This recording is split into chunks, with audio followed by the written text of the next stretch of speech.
Christine Mundwa, who will join us. Christine Mundwa, qui va se rejoindre à nous maintenant, est une journaliste qui couvre l'actualité, la politique et les marchés financiers en Afrique subsaharienne. Et maintenant, elle travaille pour Deutsche Welle. Elle va modérer le panel de la connectivité et l'infrastructure. Partagez vos opinions sur le chat. Christine Mundwa, est-ce que vous êtes avec nous? Je suis absolument ici. Bonjour à tous. Et merci beaucoup pour cette introduction. Bonjour à tous les interlocuteurs. Et Christina, je vous passe la parole et je vous souhaite beaucoup de succès. Merci beaucoup. Et c'est vraiment dans l'esprit de partenariat que nous avons la conversation aujourd'hui. Nous parlons de connectivité numérique. Je ne sais pas si vous avez pensé à combien c'est frustrant la vie aurait été en 2022 sans Internet.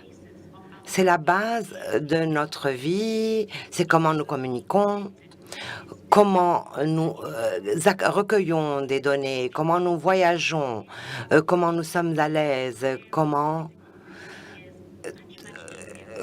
ça facilite toutes les procédures dans notre vie. Pensez à une vie sans Internet. Et si vous écoutez ma voix aujourd'hui, de quelque part dans le monde, vous pouvez comprendre combien c'est crucial, combien c'est important pour nous d'avoir l'Internet dans notre vie de tous les jours.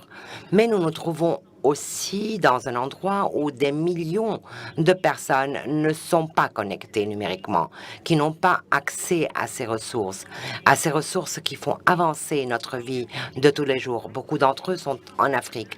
J'ai été choquée, mesdames et messieurs, d'apprendre qu'en 2021, seulement 33% des personnes en Afrique avaient la possibilité d'utiliser Internet. Vous voyez quel est le clivage qui existe sur le continent, et l'Afrique est une des régions les plus défavorisées lorsqu'on parle de ce clivage numérique. Ce que nous voulons réussir en termes d'objectifs, vous voyez combien ceci aurait aidé à effacer l'inégalité. Quand tellement de personnes n'ont pas accès à cette ressource cruciale, cette ressource qui est le moteur de notre vie de tous les jours, ceci présente aussi une grande opportunité, à des moments et à une époque où l'Europe et l'Afrique sont partenaires qui ont des relations de longue durée, des relations qui évoluent, et maintenant c'est le moment, dans l'esprit du renforcement de nos engagements, comment ces continents et qui partagent une histoire si spéciale et complexe, comment nous pouvons nous aider les uns les autres pour bâtir des ponts et pour remplir ce clivage numérique. Je vous ai parlé du clivage numérique, mais avant d'entrer dans les conversations avec les personnes sur le panel, je voudrais que vous écoutiez certaines voix, des voix d'Europe, d'Afrique, qui parlent des endroits où ils habitent et des relations qu'ils ont avec ce clivage numérique. Écoutons ces voix et après, je vais vous présenter les membres du panel d'aujourd'hui. Bonjour. Je suis Lilia d'Espagne. Je suis membre d'EPICI et je sais combien l'Internet est important. Je sais que les modèles de business laissent beaucoup de gens sans soutien, et c'est pour ça que je veux qu'il y ait beaucoup plus de soutien sur place pour qu'on puisse avoir une connectivité qui soit appropriée.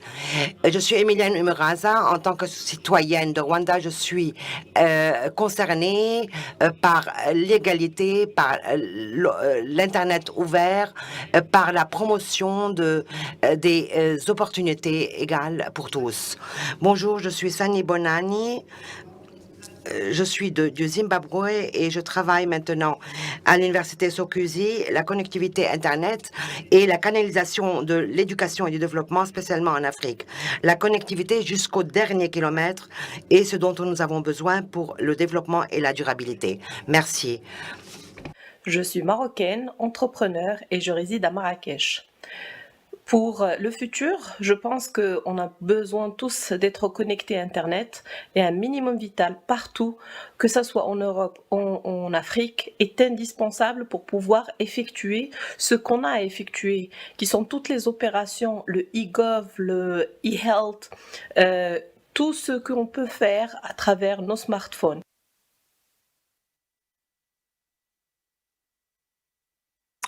Well, they Vous avez entendu, mesdames, messieurs, les voix des personnes qui nous ont parlé d'Europe et d'Afrique. Vous voyez combien on souligne l'importance du fait que plus de personnes soient connectées. Je vais vous présenter maintenant les membres du panel d'aujourd'hui. Vous allez,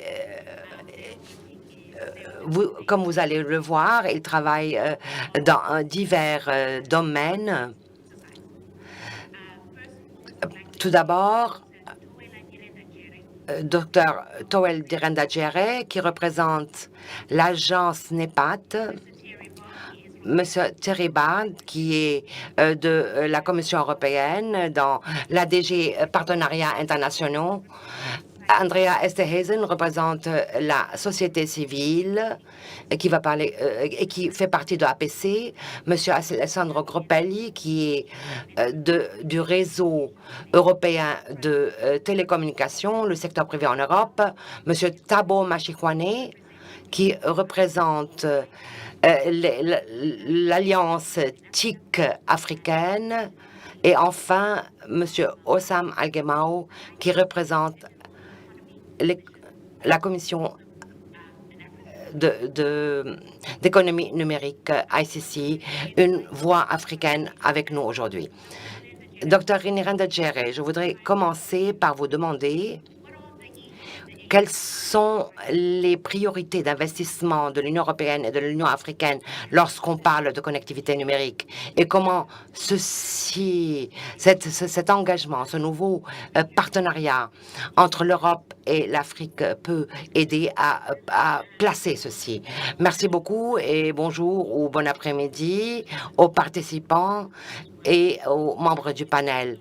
Je pense qu'en termes de priorité d'investissement, et venant après le sommet de l'Union européenne et de l'Union africaine, nous avons eu plusieurs initiatives et nous avons parlé de priorités d'investissement qui sont très claires et communes. Que ce soit du côté de l'Afrique ou du côté de l'Union européenne, la connectivité continue à être un défi.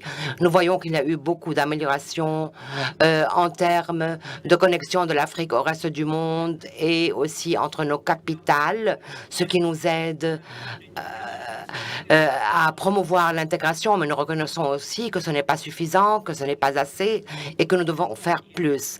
Bien sûr, c'est un domaine qui continuera à être une priorité. Nous avons besoin d'une meilleure connectivité, de plus de connectivité, d'une connectivité plus rapide et qui nous permette, comme un des speakers a dit dans la vidéo, qui nous permette d'arriver au dernier kilomètre.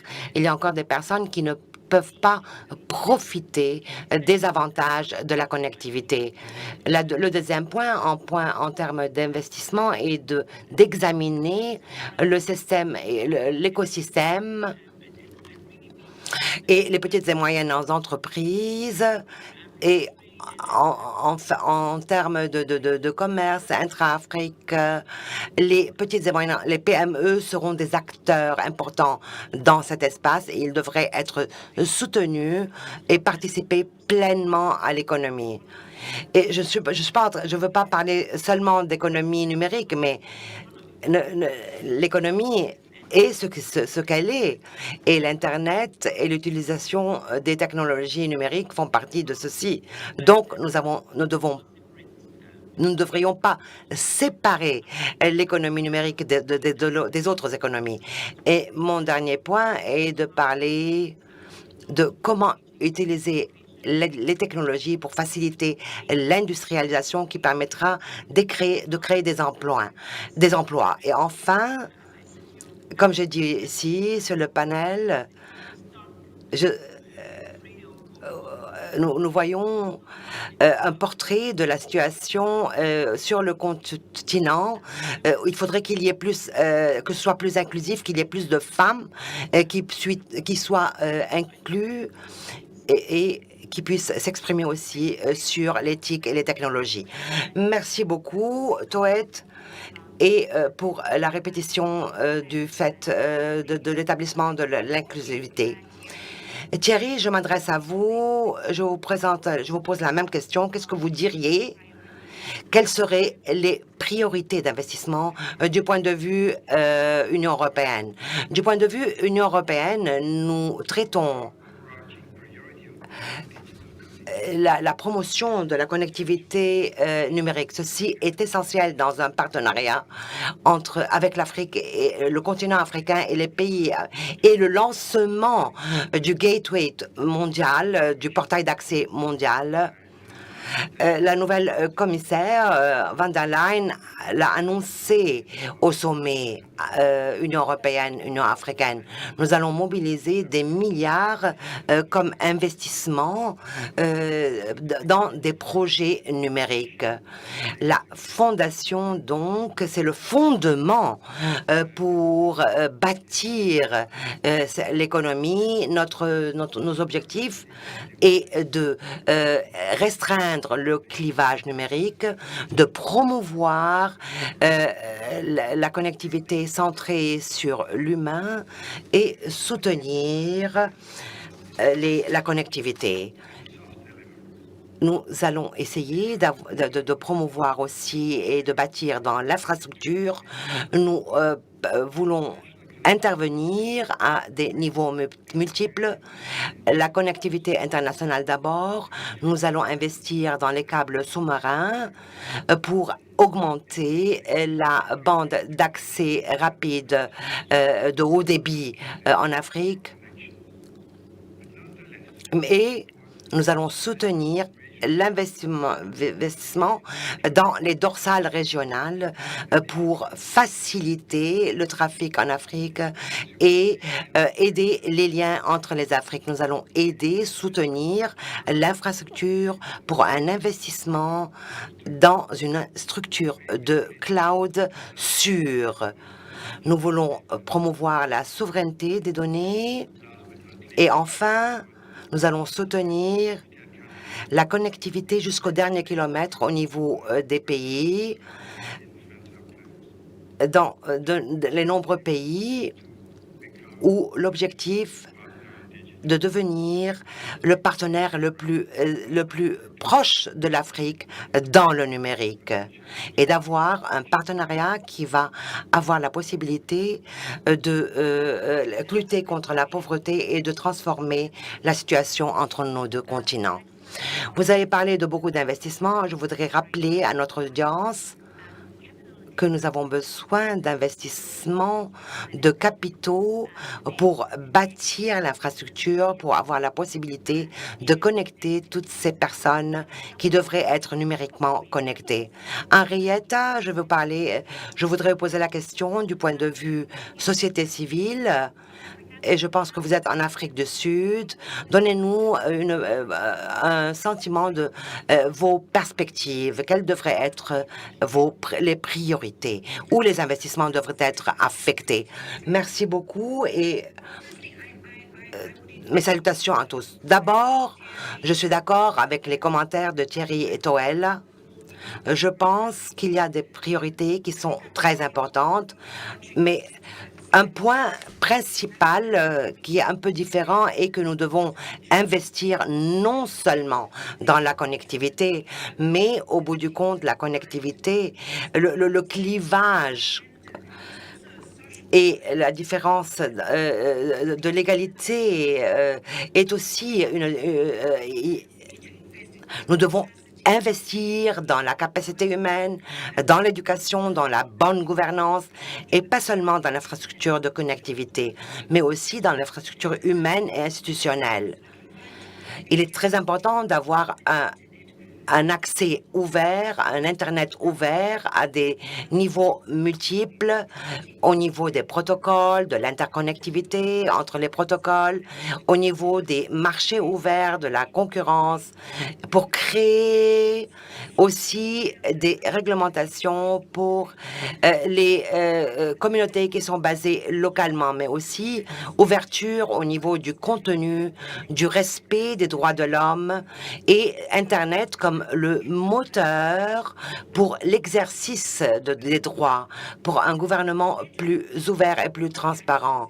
Mais concernant l'accès, nous devons diversifier les marchés d'accès. Nous avons besoin de politiques et de réglementations qui permettent la connectivité locale, permettre à ceux qui ne sont pas connectés à se connecter à des réseaux de communautés. Et ceci demande non seulement de permettre d'avoir des politiques et des réglementations, mais aussi un financement et bien sûr la capacité humaine. En fait, diversifier les stratégies est très important. Nous avons pendant trop longtemps placé toutes nos attentes de connectivité sur les données mobiles et sur l'expansion des données mobiles. Et nous avons réussi, bien sûr, une augmentation extraordinaire, une croissance de connectivité, mais c'est aussi exclusif parce que ceci est cher. Et les dépenses pour les mobiles sont aussi très chères.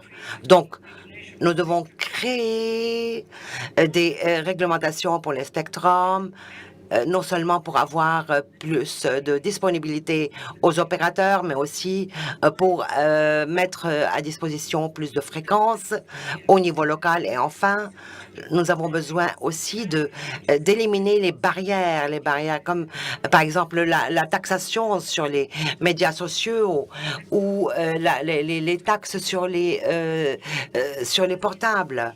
Donc, il faudrait des politiques et des réglementations et au niveau du développement des capacités humaines et du financement, nous pouvons faire une grande différence. Je souligne le fait que le TOEL a dit que l'économie numérique n'est pas la seule. Il ne faudrait pas créer une différence artificielle entre l'économie numérique et l'économie. Il s'agit d'économie intégrée. Les institutions doivent pouvoir promouvoir en réunissant les preuves, en étudiant l'impact. Et nous avons besoin des institutions au niveau du gouvernement, de la société civile, des communautés techniques. L'Afrique doit faire partie, être une partie principale de la croissance en Afrique. Merci. Merci, Henrietta. Merci d'avoir souligné de nouveau les principales actions de ces dernières années et puis tout ce que nous avons réussi à obtenir aussi. Merci beaucoup d'avoir adopté cette approche plutôt exhaustive aussi de la société civile. J'aimerais maintenant passer à un partenaire crucial de la société du secteur privé et c'est vers vous que je me tourne. Alessandro, du secteur privé, de votre point de vue, quelles devraient être les priorités d'investissement pour justement encourager cette connexion pour ces régions qui ne sont pas suffisamment bien desservies? Merci à Christine et merci à tous les autres panélistes d'avoir partagé leurs opinions très intéressantes. D'abord, je vais vous parler du point de vue d'une entreprise européenne, en fait. Comme vous le savez peut-être, il y a eu de nombreux investissements de la part de l'Union européenne en Afrique sur le marché.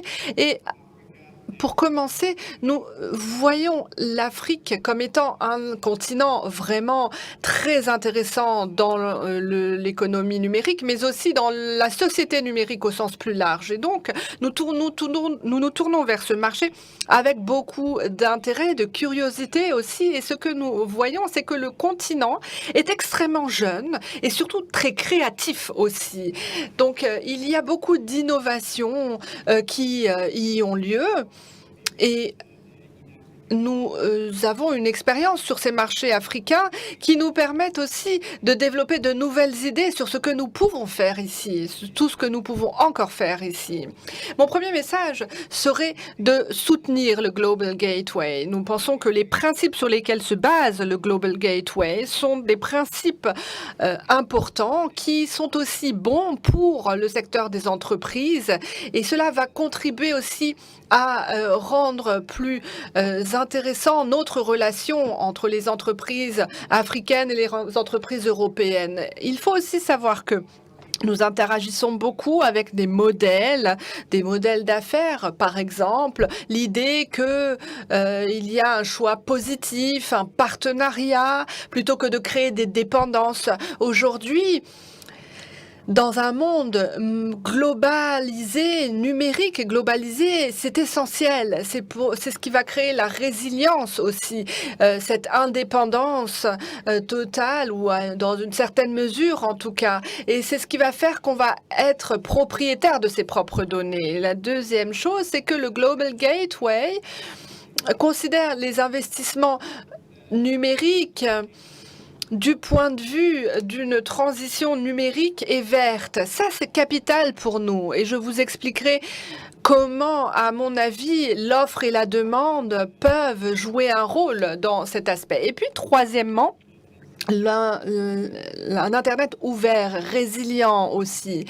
Les événements dramatiques qui ont lieu en Europe, en Ukraine, nous montrent d'autant plus combien il est important d'adopter des modèles décentralisés d'Internet qui vont permettre de rendre le réseau résilient pour que les gens puissent continuer à communiquer, même dans des situations de crise comme celle que connaît l'Ukraine aujourd'hui.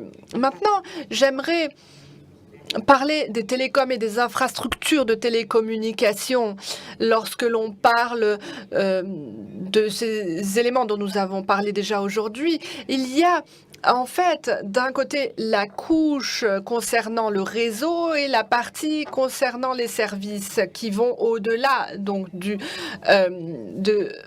réseau lui-même. Pour cela, il faut un gros investissement au niveau des infrastructures, mais il faut également avoir des services mis à jour. Il faut motiver les gens à recourir à ces réseaux. Et ça, c'est quelque chose de particulièrement important de notre point de vue.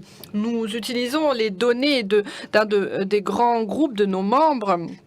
Et aujourd'hui, beaucoup d'entreprises africaines recourent à leurs services. Et il s'avère que 1 milliard d'euros par an sont investis en Afrique et cela concerne aussi bien la couverture géographique du réseau, mais aussi la vitesse et la qualité de ces réseaux. Et il s'agit également, comme ça a été dit tout à l'heure, il s'agit également de câbles souterrains et de câbles sous-marins aussi. Ce sont ces types d'infrastructures qui est important aujourd'hui. Et si on regarde ce qu'il en est du modèle d'affaires, et je souhaite le souligner ici, il y a beaucoup de modèles d'affaires. Il ne s'agit pas seulement de la connectivité elle-même, mais aussi de services financiers. Nous le savons bien.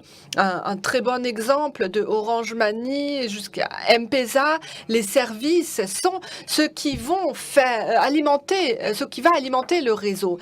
Et il y a aussi des questions d'énergie aussi, parce que pour penser à cette connectivité, il faut adopter une approche plus globale et sur l'écosystème aussi. Donc j'en reviens maintenant aux idées que j'avais développées au début. Les principaux enjeux, je pense, pour les opérateurs de données partout dans le monde, c'est de pouvoir investir en amont de la demande. C'est-à-dire qu'il faut être en mesure de mettre l'argent sur la table avant que la demande n'apparaisse. Donc d'un point de vue politique, l'une des clés pour soutenir justement le développement de ces réseaux, pour les accélérer, c'est de regarder ce qu'il en est du côté de la demande et de la génération de cette demande. Et c'est là-dessus que je terminerai avec ces deux transitions numériques.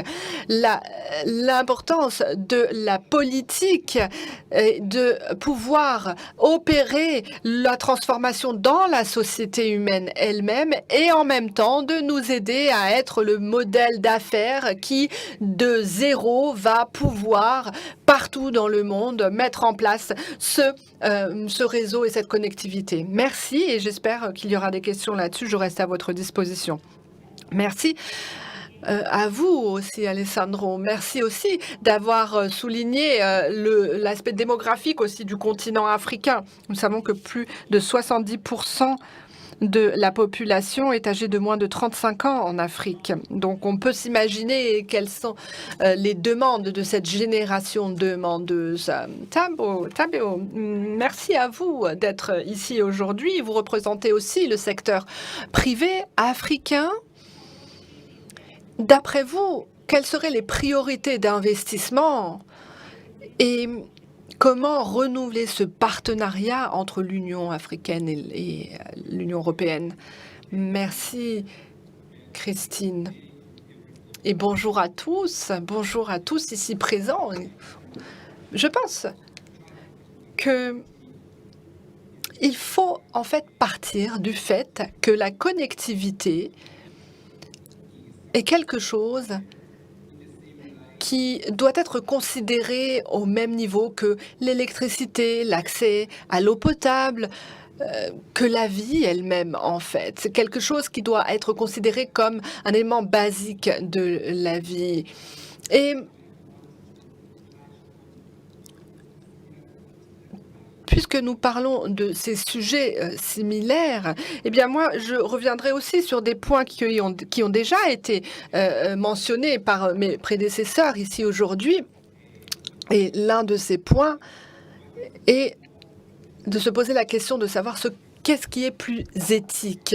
On en a parlé tout à l'heure.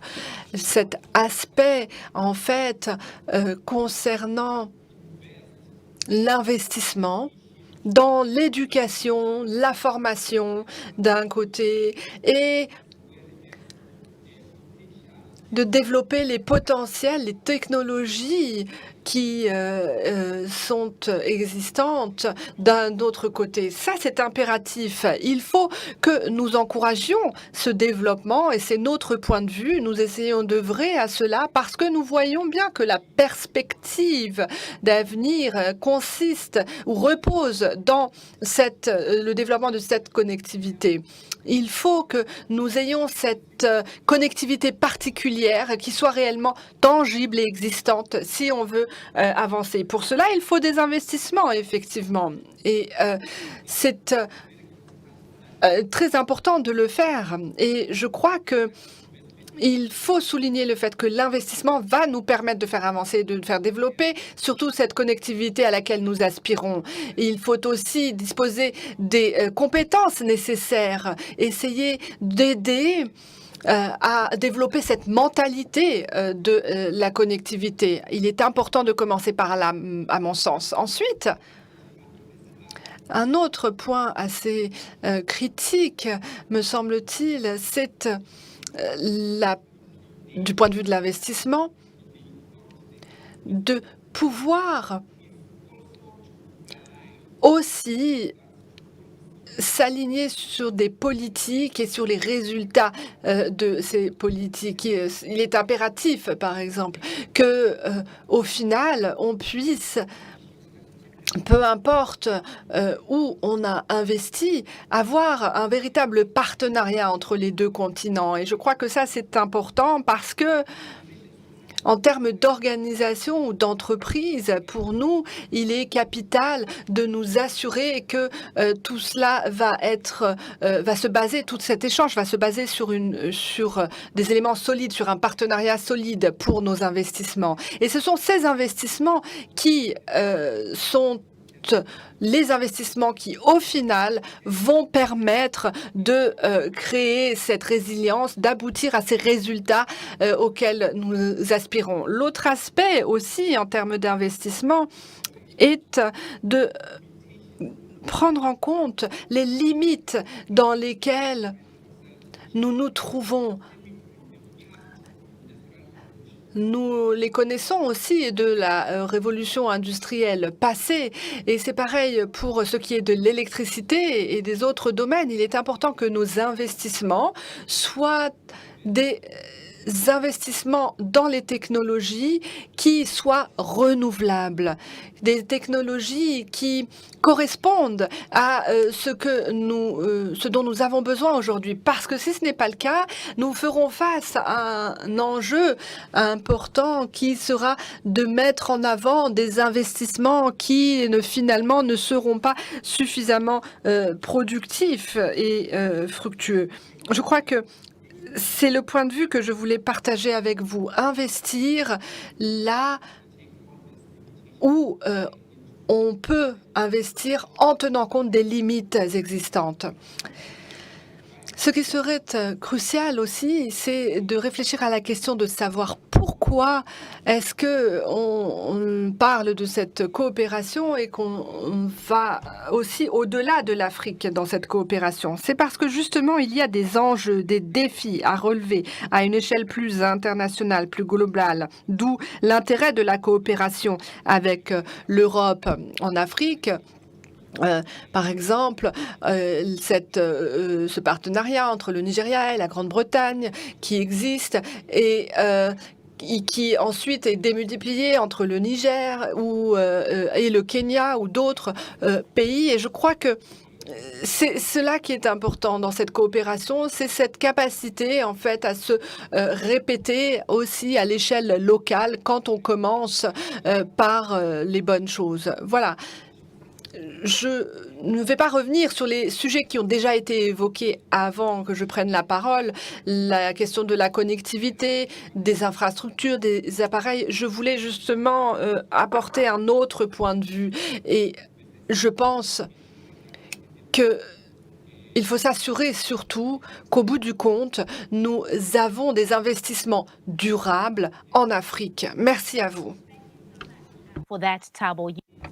Merci beaucoup. Thabo, l'Afrique est un continent qui veut privilégier l'engagement au sein du continent. Nous avons vu que la connectivité numérique entre les pays d'Afrique est très importante. Merci beaucoup. Certains attendaient leur tour. De là où vous êtes, quelles devraient être les priorités d'investissement? Est-ce que vous pouvez nous en parler dans le contexte du partenariat renouvelé entre l'Europe et l'Afrique? Merci beaucoup, Christine. C'est une séance qui est très intéressante. À mon avis, beaucoup de points ont déjà été touchés par les autres interlocuteurs. Comme notre collègue de Rwanda a dit, l'éducation est très importante, ou de Zimbabwe, les aspects de développement et d'éducation, ou notre collègue du Maroc concernant le e-government, l'e-health, etc. Et bien sûr, ce qui a été souligné concernant l'industrialisation, et Henriette qui a parlé des points de l'écosystème, de la construction de capacités, de la formation, et Alessandro qui a parlé des demandes et des besoins, et ceci est le point le plus important. C'est le point qui pourrait permettre une croissance de la connectivité. À mon avis, avec l'introduction de la révolution industrielle au cours des dernières années, et après ce qui s'est passé avec la pandémie, nous avons découvert les demandes, la demande de connectivité, que ce soit en Afrique ou bien entre l'Afrique et l'Europe. C'est grâce à cette connectivité que nous arrivons à renforcer les efforts des femmes, que nous arrivons à avoir une durabilité, que nous arrivons à délivrer l'éducation à travers le continent. C'est très important de partager les meilleures pratiques qui ont eu lieu, qui ont été mises en place au cours de la pandémie et des 2 dernières années. Les pays qui avaient une bonne connectivité à travers leur région étaient en place de délivrer une éducation en ligne aux plus jeunes écoliers et à ne pas avoir des problèmes de perte d'années. Et c'était très important aussi du point de vue d'inclusion financière.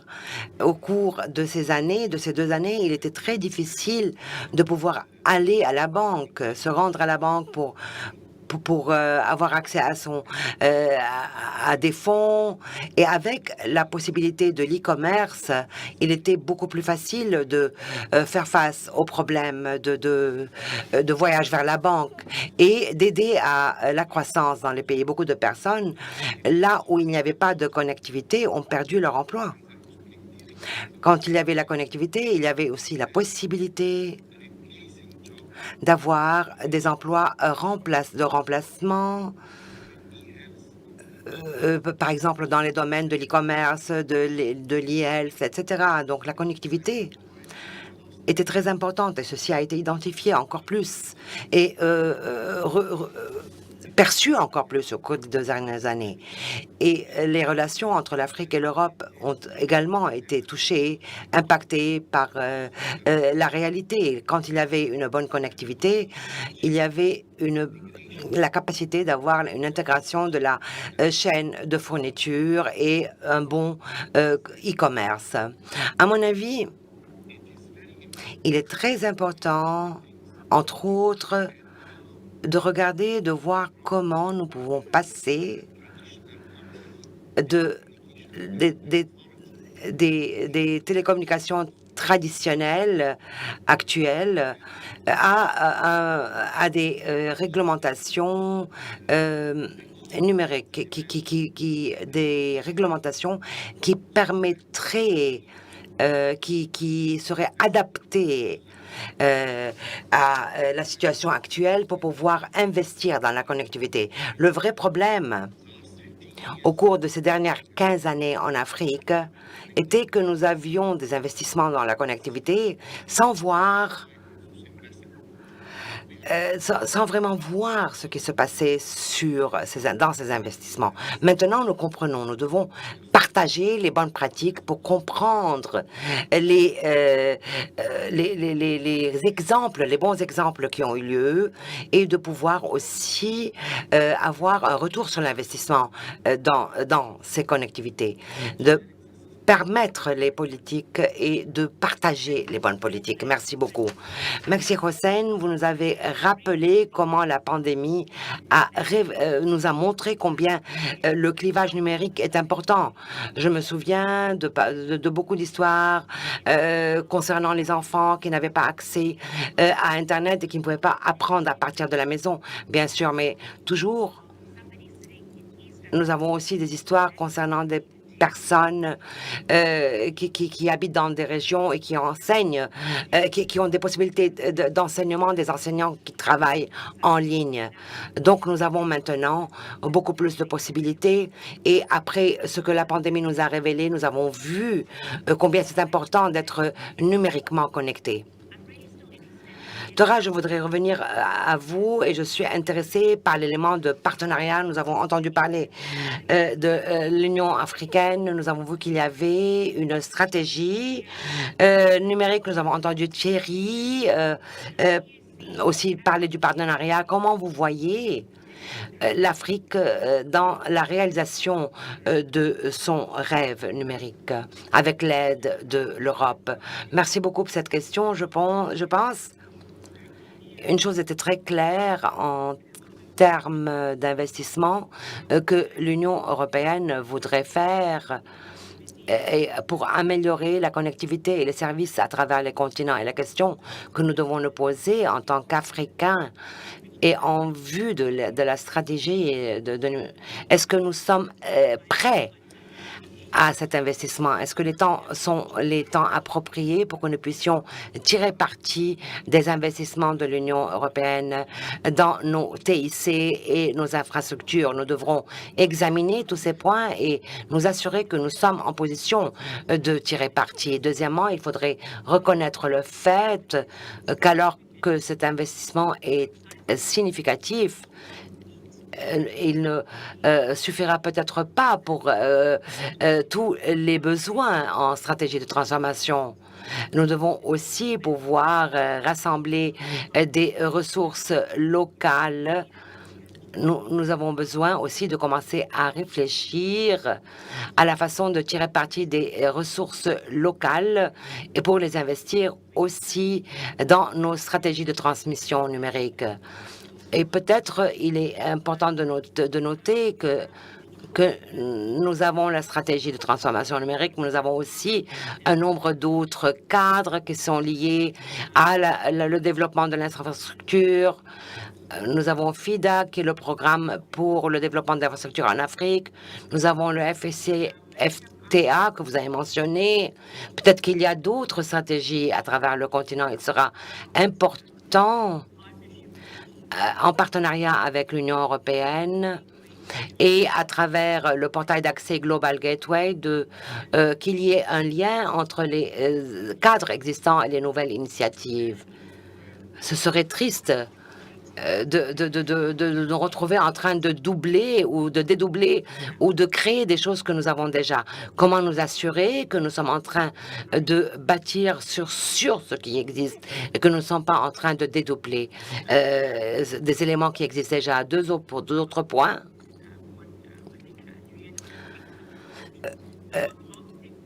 Concernant l'aspect multipartite dans l'engagement avec l'Union européenne, mais aussi nous assurer que personne n'est oublié, n'est ignoré dans la conversation. Et enfin, nous devons aussi reconnaître le fait que la numérisation n'existe pas toute seule. Il faudrait accélérer du côté numérique, mais aussi prendre soin d'autres secteurs, comme par exemple le secteur de l'énergie, dont nous avons besoin dans la numérisation. Il y a aussi l'accès à l'eau, à l'éducation. Je pense qu'une approche holistique est appropriée et une approche qui prenne en compte les régions. Merci. Merci beaucoup. Vous avez effectivement parlé des ressources locales pour justement répondre à cet investissement qui est promis à l'échelle de l'Union européenne. Merci d'avoir souligné cela.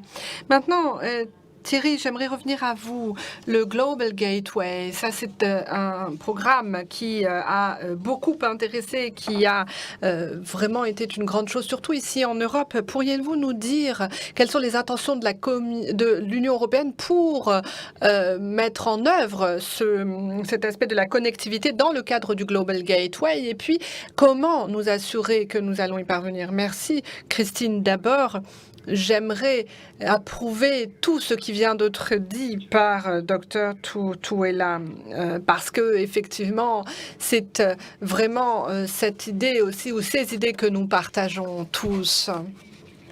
Alors oui, le Global Gateway se base sur des principes et il faut, dès le départ, dès que le projet doit être mis en œuvre, nous assurer que tout est bien mis en œuvre. Il y a 3 principes. D'abord, l'aspect l'aspect sûr et vert, propre et vert. Ça, c'est important.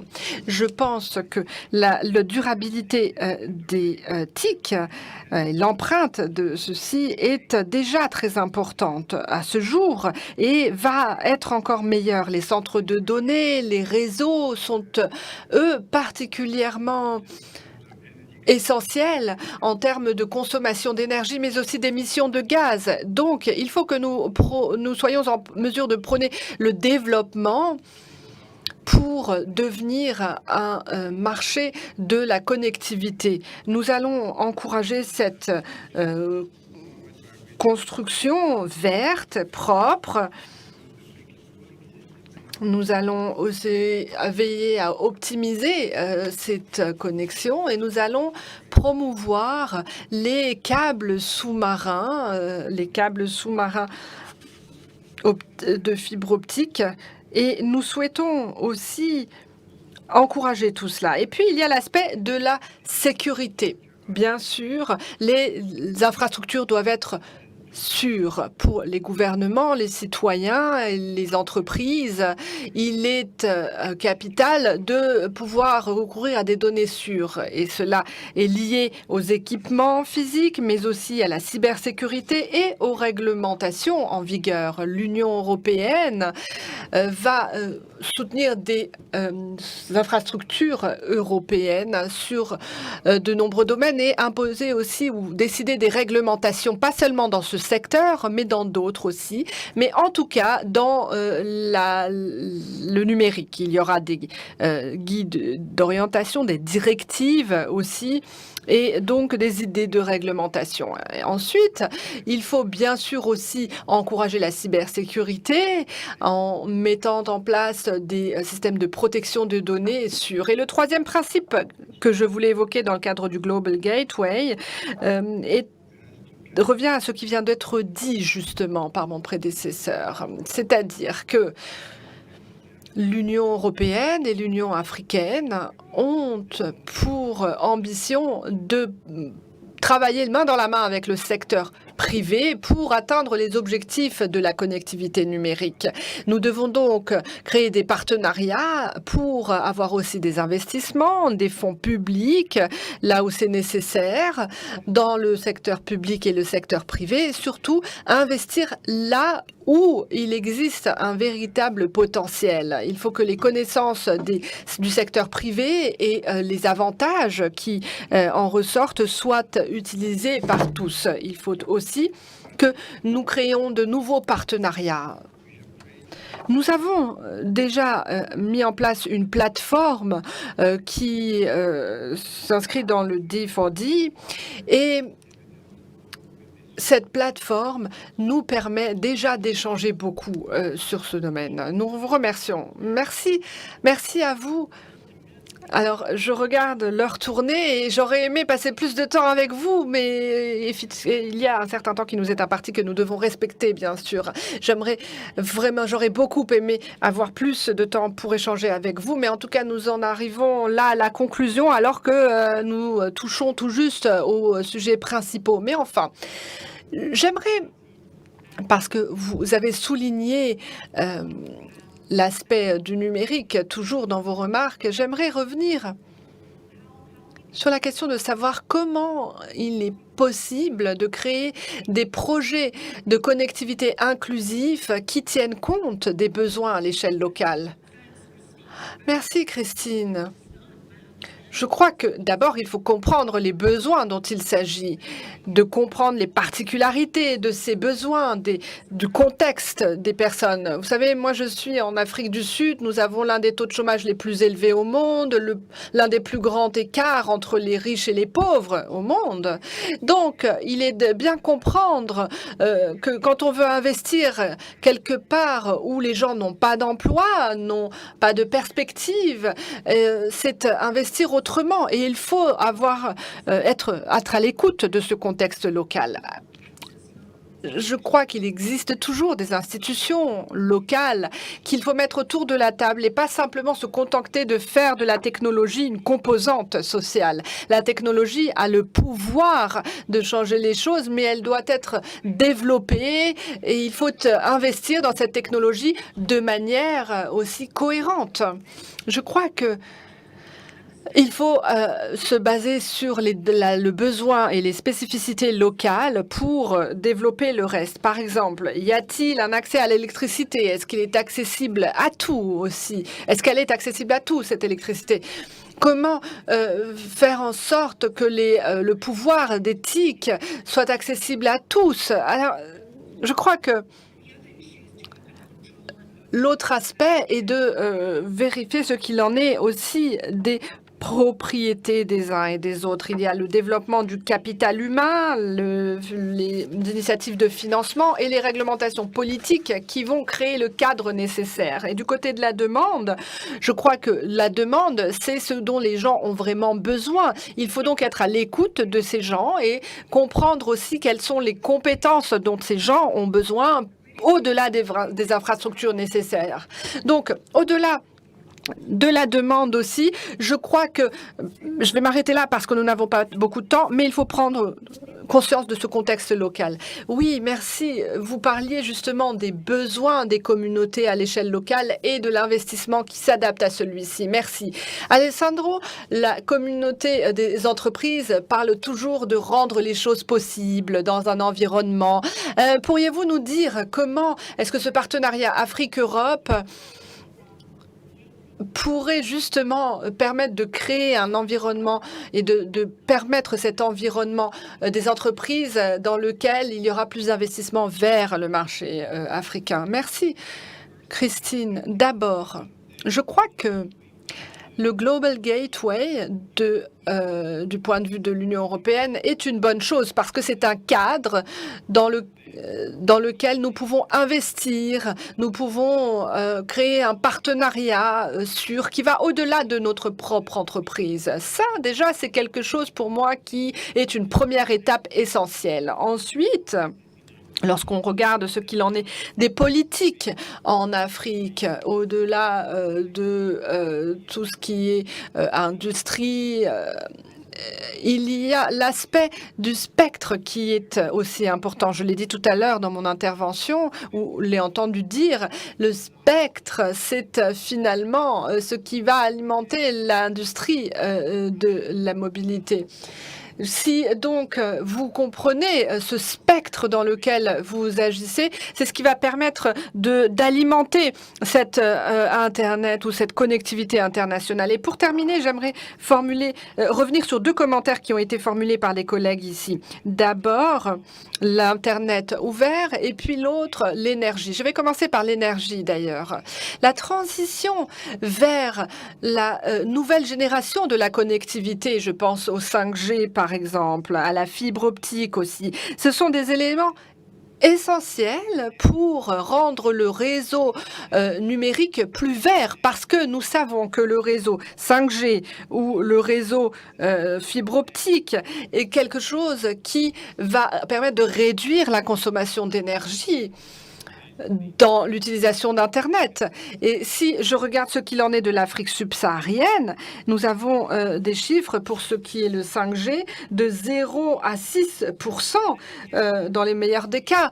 Donc, si nous accompagnons la transition vers de nouvelles générations de réseaux, nous devons également veiller à ce que ces réseaux soient aussi plus efficaces en termes d'énergie. La deuxième chose, le deuxième commentaire sur lequel je voulais revenir, c'était l'Internet ouvert et l'importance du modèle multipartite dans cette Internet ouverte. Quand nous créons un réseau en Afrique, une économie et de société en Afrique, eh bien, nous devons aussi être dans ces systèmes technologiques qui vont concevoir cette gouvernance future de la connectivité. Il faut s'assurer que ces modèles décentralisés, ces approches multipartites soient plus résilientes, soient aussi ce qui va nous permettre en tant qu'utilisateurs d'utiliser l'Internet. Merci beaucoup, Alessandro Tabo. Je voudrais revenir chez vous maintenant et parler d'un point qui a été fait par une des personnes qui nous ont jointes ici concernant la différence entre les centres urbains et les régions rurales. Et Tabo, est-ce que vous pourriez nous parler du modèle de financement viable qui est applicable, surtout, plus particulièrement dans les régions rurales? Merci, Christine. Je pense qu'en termes de modèle de financement viable, il y a quelques études de cas qui peuvent aider à voir comment nous pouvons mettre en application. Une étude de cas qui est un partenariat privé-public dans une des municipalités en Afrique du Sud où nous avions un projet mené par une entreprise en accord avec la municipalité locale. Le projet se basait sur l'expertise ainsi que sur la gestion du projet, tout en examinant le financement. Le financement venait du gouvernement. C'était un des modèles, mais il y a d'autres modèles et d'autres de cas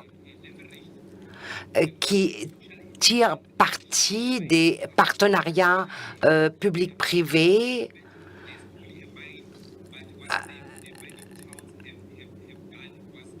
beaucoup de villes dans une autre région. Il y a eu un partenariat d'investissement en infrastructure dans les écoles, dans les églises. La communauté elle-même avait la possibilité d'accéder à l'Internet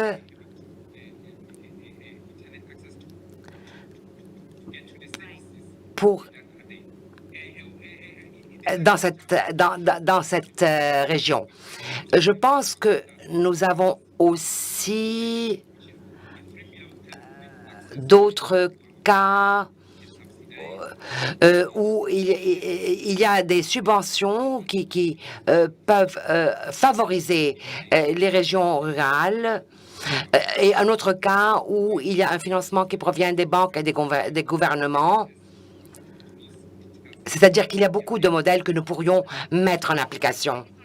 Merci beaucoup, mais nous arrivons à la dernière minute, mais je voudrais, Oussama, de rester sur cet aspect des régions rurales.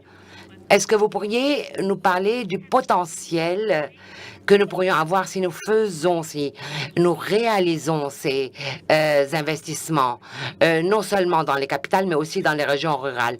Très rapidement, j'ai besoin de continuer sur ce que Thierry a parlé. 5G, sécurité numérique, qui est très, très, très importante. Plus nous avançons dans la transformation, que ce soit dans les régions rurales ou dans les villes, plus nous avons besoin de capacités de cybersécurité. Donc, formation dans ce cas, dans ce domaine. Et bien sûr, la connectivité 5G qui change la donne, que ce soit dans les villes ou dans les régions rurales. Nous avons besoin aussi de penser à une connectivité qui a besoin de peu d'électricité, donc la low power, qu'il faudrait aussi examiner en Afrique. Le plus on utilise, en fait, nous sommes capables d'utiliser des solutions novatrices pour aider une économie plus verte. Entre autres, le partage de transport. Ceci minimise déjà l'empreinte CO2. En utilisant la technologie de manière appropriée, nous réduisons l'empreinte CO2. Nous pouvons aussi accroître la maintenance de prévention, et dans les régions rurales, dans les exploitations agricoles devraient pouvoir utiliser des technologies. Et nous avons beaucoup d'exemples en Afrique où nous avons l'utilisation de technologies smart qui aident dans le domaine de l'e-commerce et toutes ces exploitations agricoles.